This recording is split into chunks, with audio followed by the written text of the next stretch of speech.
Mikel Arteta will be a very happy man right now. Arsenal will be happy, and I think it's pretty safe to say that most Arsenal fans right now are happy. Look, it seems like there's a little bit of Arsenal bias out there, and this isn't me sitting here saying feel sorry for me, but some of that reporting yesterday on the England game especially was mental. Like, you would have thought Phil Foden was the man of the match. You would have thought Phil Foden for that Eze goal done something unbelievable. Don't worry about the finish, the unbelievable whip that Eze produced out of nowhere, by the way. He was over 20 yards out. He still had so much work to do. Phil Foden made an 8-yard pass and he was the topic of discussion. Look, Phil Foden was okay in that moment, but that's nothing that I've not seen Miles Lewis-Skelly do as a left back, driving in midfield, picking up the ball and carrying it. And if you actually look at the pass, the ball was still bobbling and Eze was able to produce one of the best finishes of this international break so far. Let me know your thoughts. Not just on the Eze goal, but the narrative around Phil Foden. Now, I know what some people's opinion will be. It's racist. There's agenda. Look, I don't want to even try and believe that that will be true because it is just mental to me. But there does seem to be maybe a slight bias, an unconscious bias, because there's no way that you can't give Eze the credit for that moment. Like the topic of the interview, Eze was obviously buzzing. They come to him after the game, and as a player, you're expecting them to come and say, "What a goal! Let me give you your flowers for that moment." But the reporter's question was that goal all about Phil Foden's pass? And it's like, you can tell it caught Eze off guard because it was like, well, no, obviously not. He made a pass that my son, who plays for under-12s, should be able to make. Like, he was driving with the ball. He found himself in a decent position. And I'm taking nothing away from Phil Foden, by the way, because I think most England fans, most Arsenal fans will admit he can be a very good player. And he is a good player. He's won Premier Leagues, Champions League, a good player.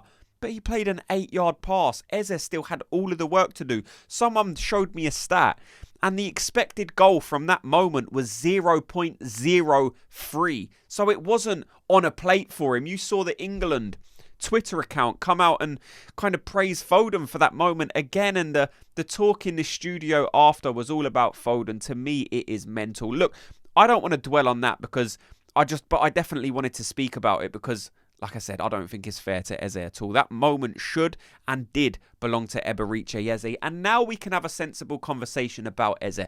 Where does he fit into this team? And I want you to genuinely let me know, because some people have been slightly underwhelmed with his performances. But first of all, do you see Eze going forward more as a central player, or do you prefer his attributes out on the left wing? I genuinely want you to let me know. I want to try and gauge it, because for me, I thought when we bought him, like, obviously he can play both positions and we know he can, but I thought we would see his best work centrally. But it seems to me so far that the times where I've seen Eze the most dangerous and the most efficient is out on the left wing when he's, I don't know, finishing off the moment from, like, we know he can dribble with the ball, right? We know he can dictate play, really. But in terms of creating a chance for someone else, I would probably say Martin Odegaard or even Declan Rice is better suited at being the guy to dictate the play, pass it to the forwards.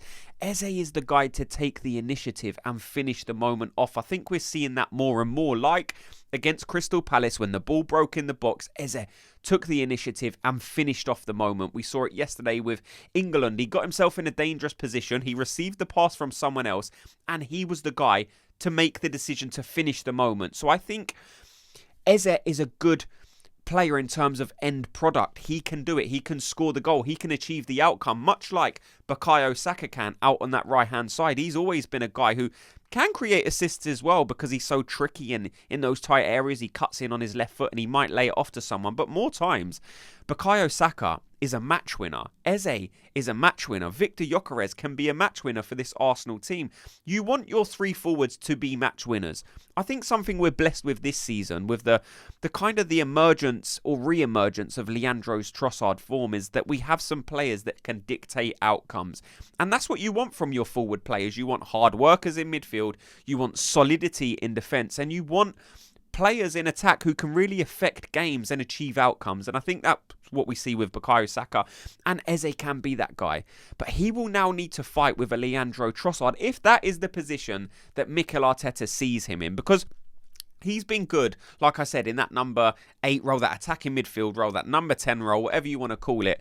But is he as good in that position as Martin Odegaard? That is as simple as it boils down to. Now, he won't have to compete with him in every game because, like we've spoken about before, luckily, there is enough football to play Martin Odegaard in one game and then maybe switch him out with Eze in the next game. But I think his best work will still come out on the left wing because Martin Odegaard, for me, is still that creative spark, that dictator of play that you need in the middle of the park. So for me, in terms of being the guy, like the drum beater, Martin Odegaard is the heartbeat of that Arsenal team, especially when he's on top form and you see him with his little flicks and tricks and dictating play, little loop balls over the top, through balls, cutting defences open. Can Eze do that? I'm sure he can, but is he as efficient in those moments as an Odegaard? Not for me. That's why maybe, and your opinion can switch, right? Because at times I probably would have said no, I prefer Eze centrally, but now going off the evidence and seeing what he can do out on that left wing, I just think it's a brilliant option to have out there. Now we've got loads of left wingers. Some people might say, well, they're still not good enough. Players like Martinelli, Trossard, and now you've got Eze. It's just good having all these players who can compete for certain positions. You've got Eze battling with Odegaard and Nwaneri, and then you've got him battling with Martinelli and Trossard out on that left wing. And the more positions you can get with that strength in depth, like I said, it will only help us. You've got people like Jamie O'Hara, though, coming out before the game and saying, for me, Eze don't even go to the World Cup. And it's moments like these that are so sweet because it's like you clearly don't know what you're talking about. You clearly haven't watched Eze that much this season. And again, the Arsenal fans can kind of say, well, maybe he isn't performing at the level that I would have expected. But if you look at his goals and assists, this is still a guy, like I said, who is achieving outcomes. He's got the goals, he's got the assists. So why wouldn't you take him to the England squad? Again, I know he's a Tottenham fan, but the Arsenal bias out there in the media sometimes is laughable. So yeah, it just shut him up. Other good performers, Saliba. We had him in a clean sheet for France. Perfect. Let's get him back to Arsenal without an injury. The only sensible decision that I liked yesterday, we kind of spoke about it in yesterday's video. There were some rumours, some whispers going about that Calafiori might be, even though he's injured, played in that Italy game. Now, I'm so glad that sense prevailed in that moment because we didn't see Riccardo Calafiori line up for Italy. But unfortunately, that doesn't mean we won't see it going forward. The whispers coming out of the Italian camp is right. He wasn't fit to play that game, but you better believe when the next opportunity comes up to play this guy, we will take a view on it. So if we see Riccardo Calafiori in the next game for Italy, that's what it's going to be, and it will be nerve-wracking for sure. We had Norway again with a big win. Martin Odegaard wasn't playing, but the fact we saw him there, we saw him involved, up, moving about, perfect. Look, Martin Odegaard's probably going to be out for a little bit of time. He won't be back for the Tottenham game. It appears to me to be very unlikely that we're going to see Martin Odegaard in that Tottenham game, which is a shame. Again, we might have to play Eze centrally in that game. We might have to play Nwaneri in that game. But for me, this Arsenal team will be at its strongest when we've got players like Martin Odegaard back. So we know how difficult this next run of fixtures is. Look, we've still got international games to be played tonight. I think the Netherlands are playing. We've got Germany playing.